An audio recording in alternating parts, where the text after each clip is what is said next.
Hello everyone, this is Mrs. Carol here. We're going to continue our lessons in structures of life, and we're going to learn tonight about mini sprouters and also hydroponics. We're going to create a mini sprouter to see if we can use hydroponics to help a bean grow. How can a seed grow without soil? That is our question. Let's try hydroponics. That is growing plants in water and without soil. And remember, we've learned that a plant reproduces and it has a seed that will go and germinate in the ground and eventually grow roots and a stem and turn into a seedling. So we're going to try to do that without using soil. Let's investigate using some basic materials. You will need bean seeds, plastic bag or container, paper towels or coffee filter, either one is fine, water, and some patience. Of course, it takes some things a while to grow. So let's take a look. Mrs. Carol has a collection of seeds / beans here, and we're going to use a couple different types: corn, a bush bean, black-eyed pea, sunflower seed, and a lima bean. Okay, and you can use other types of beans or seeds. And what we're going to do is we're going to take a container, and you can get a container from your parents. You can also get the seeds from your parents.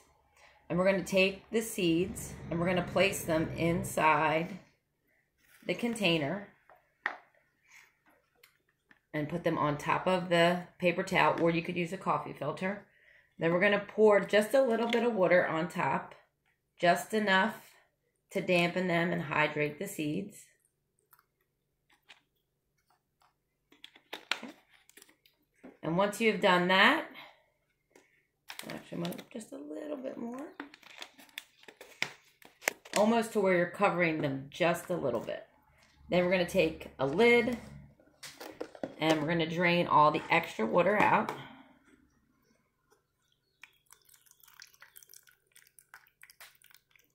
And this is how we're creating our mini sprouter. All right.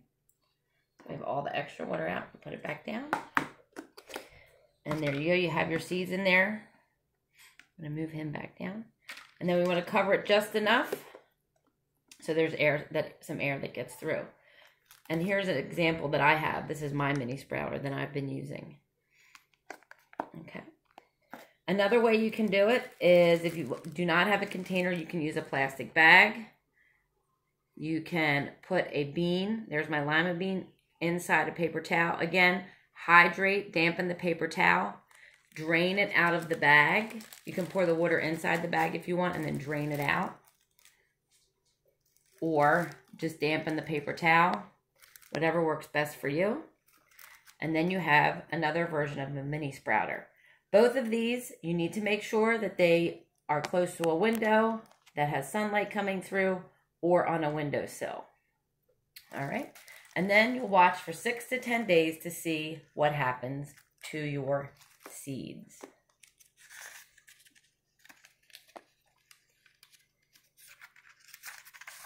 Now that you've made your own mini sprouter, you need to observe the changes in your bean each day.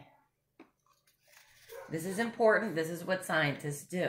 Record your changes each day by drawing a picture or writing a description of what you see. You can share that information with your teacher or your parents. Some questions to think about while you are creating your mini sprouter and while you are observing the changes in your bean are: did your mini sprouter work? How many days did it take for your beans to sprout? And if your bean didn't sprout, what do you think happened? Why may it have not worked? Also remember that when you do have a sprout and you do have a seedling, you can continue to place it in a cup with water. And if you can, ask your parents for some nutrients, which would be some plant food, to place in there. And you can continue to watch it grow until you would like to move it to soil, or see if it continues to grow in the water and will eventually reproduce. Good luck with your investigation. And remember, the more you know, the more you grow. Great job.